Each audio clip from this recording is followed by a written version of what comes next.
तर हे वांग बऱ्याच शेतकऱ्यांना या वांग्याबद्दल माहिती असेल, बऱ्याच शेतकऱ्यांना माहिती नाहीये. तर आपण एक माहिती घेऊन येत आहे. एका वेस ॲग्री झालेल्या तरुणाने या वाणाची लागवड केलेली आहे. भर उन्हाळ्यात 1 मे रोजी या वाणाची लागवड केली होती. याला भरिताचं वांगं म्हटलं जातं आणि बरेच काही मार्केटमध्ये याला नावं दुसरी पण आहेत.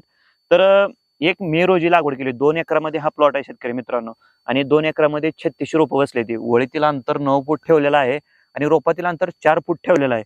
तर या वांग्याची लागवड करायची म्हटलं तर शेतकऱ्यांना प्रश्न पडतो, की याचं मार्केट कुठं करायचं?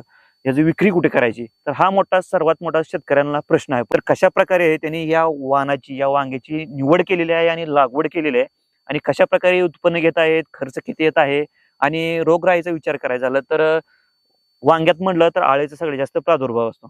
तर या शेतकऱ्याच्या प्लॉटवरती असं काहीही नाहीये. तर कशाप्रकारे त्यांनी ही किमया साधलेली आहे, कशाप्रकारे उत्पन्न घेत आहेत, सर्व माहिती आपण त्या शेतकऱ्याकडून जाणून